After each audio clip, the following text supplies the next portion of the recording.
50% से ज्यादा भारत की पुलिस मुसलमानों को अपराधी समझती है। जेल में मुसलमानों की संख्या प्रतिशत के हिसाब से जनसंख्या की प्रतिशत से ज्यादा है।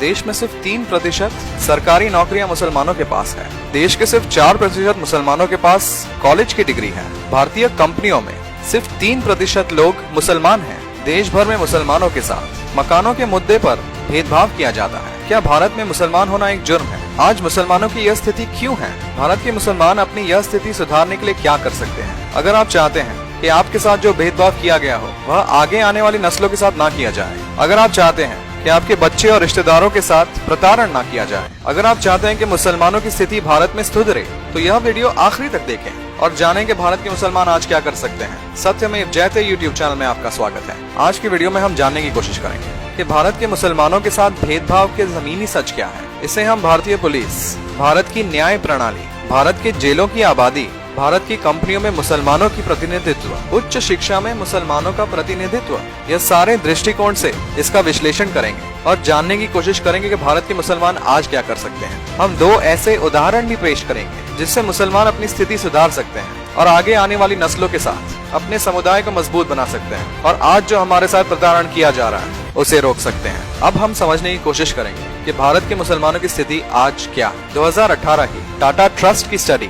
Status of policing in India हमें यह बताती है कि 50% से ज्यादा भारत के पुलिसकर्मी यह अनुभूति रखते हैं कि भारत के मुसलमान दूसरे समुदायों की तुलना में आपराधिक गतिविधियां करते हैं और इसी कारण भारत के मुसलमानों को दूसरी समुदायों की तुलना में ज्यादा अरेस्ट किया जाता है। और जेलों की जनसंख्या से यह पता चलता है कि जब भारत की जनसंख्या में मुसलमानों का प्रतिशत 14% है, 20% जेलों की जनसंख्या मुसलमानों की है। यह देश में सबसे ज्यादा महाराष्ट्र, तमिलनाडु, गुजरात और पश्चिम बंगाल में है। यहाँ पर जनसंख्या के प्रतिशत से 2 प्रतिशत से मुसलमानों को अरेस्ट किया जाता है। उनको औसतन 10 साल जेलों में रखा जाता है। उनकी जिंदगियां बर्बाद की जाती है। यह उन राज्यों में ज्यादा है जिन राज्यों में मुसलमानों का प्रतिनिधित्व पुलिस में कम है और इसको सुधारने के लिए मुसलमानों को अपना प्रतिनिधित्व पुलिस में बढ़ाना पड़ेगा। और यही चीज हम भारतीय न्याय प्रणाली में देखते हैं, जहाँ पर सिर्फ 4% जज देश के मुसलमान हैं और अधिकतर जज उच्च जाति के हैं और SC ST जजेस की पोस्ट भरी नहीं जाती है। और यही भेदभाव मुसलमानों के खिलाफ मकानों के लिए किया जाता है,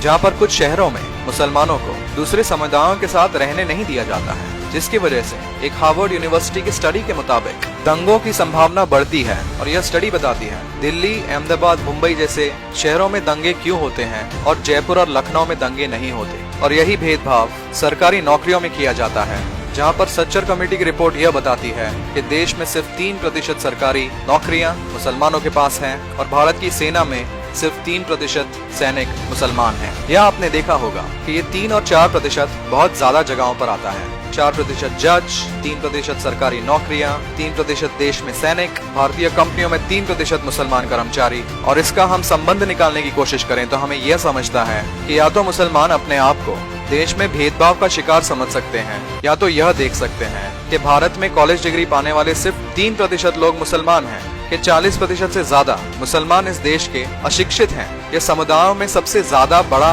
प्रतिशत है जहां पे लोग अशिक्षित हैं और मुसलमानों की औसतन पढ़ाई इस देश में सिर्फ 6वीं पास है। यह सारी मुश्किलात जो हमने आपको बताई हैं उसका कारण साफ तरीके से शिक्षा है।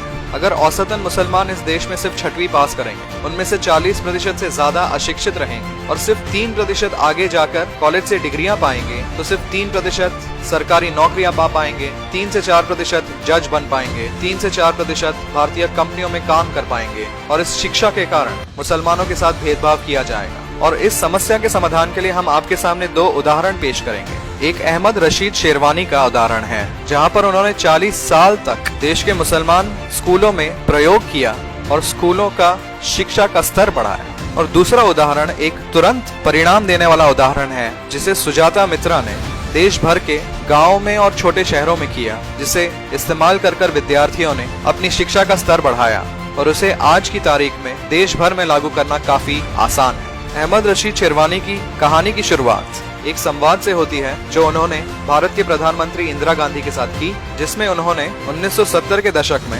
मुसलमानों के प्रतिनिधित्व की बात की और कैसे सिर्फ 2% सरकारी जॉब्स में और 3% कॉलेज डिग्री पाने वाले मुसलमान हैं। इस मुद्दे पर बात करते करते इंदिरा गांधी ने उन्हें यही कहा कि जब तक भारत के मुसलमान पढ़ नहीं पाएंगे तब तक अपना स्तर कैसे सुधार पाएंगे। इससे अहमद रशीद शेरवानी क्रोधित हुए और उन्होंने सच जानने की कोशिश की और उन्होंने विश्वविद्यालयों से आंकड़े निकालकर समझने की कोशिश की कि मुसलमानों का प्रतिनिधित्व उच्च शिक्षा में कितना है। और सीबीएसई और विश्वविद्यालयों से उन्हें यह पता चला कि जब मुसलमानों के खिलाफ भेदभाव बहुत कम था तब भी मुसलमानों का प्रतिनिधित्व सरकारी नौकरियों में और उच्च शिक्षा में सिर्फ 2 या 3% ही था। और मुसलमानों के लिए यह सोचने की बात है कि 40 साल में मुसलमानों का स्तर सरकारी नौकरियों में और उच्च शिक्षा में 2 या 3% से ज्यादा नहीं बढ़ा है। इस समस्या का समाधान निकालने के लिए अहमद रशीद शेरवानी ने मुसलमान स्कूलों की तरफ तवज्जो किया और जानने की कोशिश की क्यों कुछ स्कूल जो अधिकतर मुसलमान हैं बेहतर कर पाते हैं और कुछ स्कूल बेहतर नहीं कर पाते, और जो नहीं कर पाते हैं उनको कैसे सुधारा जाए। और उन्होंने अलग अलग स्कूलों के विषय के हिसाब से विश्लेषण किया और जिस विषय में जो स्कूल आगे थे वो स्कूलों के शिक्षकों को प्रोत्साहन राशि दी और प्रधान अध्यापकों को लिखकर जो विषय में वह स्कूल औसतन स्कूलों से पीछे थे उन्हें सुधारने को कहा। और उर्दू अखबारों में अच्छे शिक्षकों के बारे में लेख लिखे, प्रोत्साहन राशि के बारे में कहा और मुसलमान स्कूलों के सारे शिक्षकों को इन लेखों के द्वारा प्रोत्साहित करने की कोशिश की। शिक्षकों ने अपने सुधार के लिए मेहनत करना चालू की, अपने छात्रों से ज्यादा मेहनत करवाई और वह स्कूल जो यह प्रयोग में शामिल थे उनका पास प्रतिशत 10वीं का 30% से बढ़कर 90% हो गया। इस तरह उन्होंने स्कूलों का विश्लेषण कर विषय के हिसाब से प्रोत्साहन राशि देकर उर्दू न्यूज़पेपर में लेख लिखकर शिक्षकों को प्रोत्साहित किया, जिन्होंने छात्रों को प्रोत्साहित किया। पर उन्हें यह करने के लिए लगातार 30 साल का प्रयास लगा। अब हम सुजाता मित्रा के होल इन द वॉल प्रयोग की बात करेंगे, जहाँ पर उन्होंने देश भर के छोटे गांवों में और छोटे शहरों में यह प्रयोग का इस्तेमाल किया। उन्होंने छोटे छोटे कमरे बनाए, वहाँ पर बच्चों के लिए कंप्यूटर लगाए, सोलर पावर से उन्हें इलेक्ट्रिसिटी दी, हर गांव में एक व्यक्ति को उन कंप्यूटर के लिए जिम्मेदार बनाया और उस गांव के छात्रों को एक विषय के बारे में कंप्यूटर के द्वारा अभ्यास करने को कहा और 2 महीने बाद वापस आकर उसी विषय पर छात्रों की परीक्षा ली। उन्होंने यह समझा कि हर गाँव में छात्रों ने अपने छोटे छोटे समूह बना लिए और अपनी जिज्ञासा से उस विषय का शोध किया, एक दूसरे से उस विषय के बारे में बातें की, अपनी समझ बढ़ाई और 2 महीने बाद परीक्षा में उन छात्रों के अंक कक्षा के प्रशिक्षित छात्रों के बराबर थे। उन्होंने यही प्रयोग बच्चों की अंग्रेजी सुधारने के लिए किया, बच्चों का गणित सुधारने के लिए किया, बच्चों का विज्ञान सुधारने के लिए किया और इसके लिए हर गांव में जो जिम्मेदार व्यक्ति रखा गया था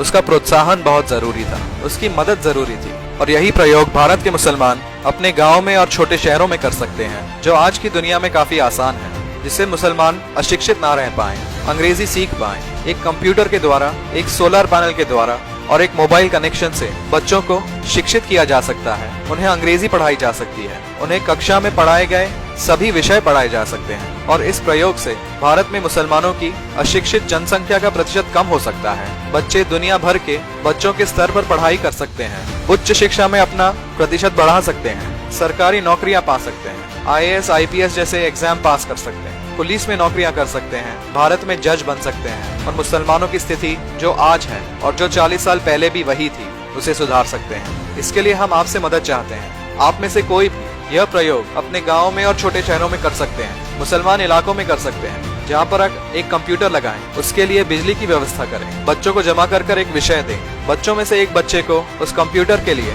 जिम्मेदार बनाएं और 2 महीने बाद उनकी परीक्षा लें और हमारे साथ इस प्रयोग का परिणाम शेयर करें। हम जरूर आपसे बात करेंगे, हम परिणाम सुधारने की कोशिश करेंगे और मुसलमानों को दिखाने की कोशिश करेंगे यह प्रयोग हमारे समुदाय में किया जा सकता है और उसे हम कैसे सफल कर सकते हैं। अगर आपको हमारी वीडियो और सोच पसंद आती है तो यह वीडियो लाइक करें, हमें कमेंट सेक्शन में बताएं कि आप सुधार के लिए क्या सुझाव दे सकते हैं और इस वीडियो को ज्यादा से ज्यादा लोगों तक पहुंचाएं ताकि हम अपने समुदाय में यह प्रयोग कर पाएं और इसे सफल करने की कोशिश कर पाएं। देश के मुसलमान जाग चुके हैं, अगर हम सुधरेंगे नहीं तो हमारा नाश हो जाएगा। मुसलमानों को शिक्षा की जरूरत है, चलिए हम एक दूसरे की मदद करेंगे। जय हिंद, सत्यमेव जयते।